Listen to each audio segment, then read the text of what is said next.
Can you solve this question as soon as possible? Pause the video and try to solve it. कोई भी competitive exam हो, accuracy and time management बहुत important होता है। तो यहाँ हम स्मार्ट मेथड का यूज़ करेंगे इसको सोल्व करने के लिए। तो सबसे पहले आपको ये देखना होगा कि x square minus 2x minus 5 इसको क्या लिखा जा सकता है? X square minus x minus 6 minus x plus 1। तो फिर हम क्या करेंगे?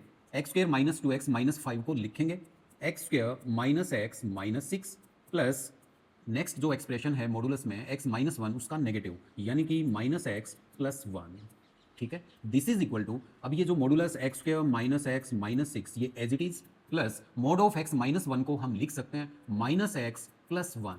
ऐसा क्यों लिख रहे हैं? जैसे कि आपको पता है कि mod of minus x mod of x के इक्वल होता है। Similarly mod of x minus alpha mod of alpha minus x के इक्वल होता है। यानी कि हम मॉडुलस अगर नहीं हटाते हैं, एलिमिनेट नहीं करते हैं, तो जो फंक्शन है उसका नेगेटिव का मॉडुलस ले लें तो वो दोनों इक्वल होते हैं।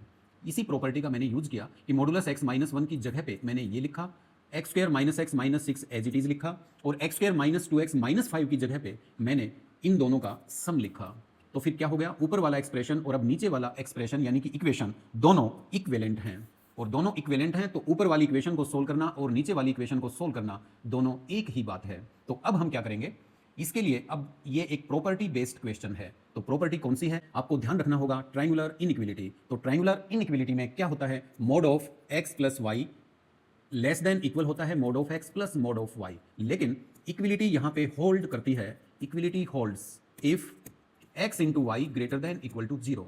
तो अगर आप नीचे वाली इक्वेशन में देखें तो mod of x plus y, x की जगह पे क्या है? X square minus x minus 6, y की जगह पे क्या है? Minus x plus 1। यानी कि ये तो एक्स की जगह पे हम लिख सकते हैं और ये वाई की जगह पे है। तो mod of x plus y is equal to mod of x plus mod of y. तो अगर ये इक्वल है तो इसका क्या मतलब हुआ कि x into y greater than equal to 0 होना चाहिए, क्योंकि यहाँ इक्विलिटी है, क्योंकि ये इक्वेशन है। तो फिर हम क्या करेंगे? दिस इंप्लाइज दैट x की जगह पे है x square minus x minus 6 into y, y का मतलब है minus x plus 1 greater than equal to 0 होना चाहिए। इस इक्वेशन को सोल्व करने का मतलब अब इस इन इक्विलिटी को सोल्व करना है। तो अब हम इसको फैक्टराइज करेंगे। X square minus x minus 6 can be factorised as x minus 3 into x plus 2, और माइनस एक्स प्लस 1 को लिख सकते हैं x माइनस 1, लेकिन माइनस कॉमन लेना होगा और इस माइनस को हटाएंगे तो साइन ऑफ इनइक्विलिटी चेंज हो जाएगा, तो greater than equal to less than equal to 0 हो जाएगा। अब हम वेविक और मेथड का यूज करें तो जितनी भी क्रिटिकल वैल्यूज हैं उनको असेंडिंग ऑर्डर में अरेंज करेंगे। तो सबसे पहले हम लिखेंगे सबसे छोटी क्रिटिकल वैल्यू जो कि -2 है, उसके बाद 1 और लास्ट में 3। अब जो राइट मोस्ट पोर्शन है या इंटरवल है वहां प्लस साइन अप्लाई करेंगे और साइन अल्टरनेटिवली हर इंटरवल में चेंज हो जाएंगे हर क्रिटिकल वैल्यू पे। तो प्लस माइनस, तो यहाँ पे लेस देन है इसलिए हमें नेगेटिव वाला इंटरवल कंसीडर करना होगा। तो इसका सोल्यूशन हो जाएगा x belongs to minus infinity to -2, और यहाँ पे इक्वल टू का साइन भी है इनइक्विलिटी में, तो -2 की तरफ हमें क्लोज्ड इंटरवल लेना होगा और माइनस इन्फिनिटी की तरफ ओपन इंटरवल आएगा। फिर यूनियन लेंगे दूसरा इंटरवल जिसमें नेगेटिव साइन है, वो 1 2 3 है, तो फिर 1 3 और ये क्लोज्ड इंटरवल लेना होगा, क्योंकि मैं आपको बता चुका हूँ यहाँ इक्वल टू का साइन है। तो ये हमारा रिक्वायर्ड सोल्यूशन हो जाएगा इस मॉडुलस इक्वेशन का।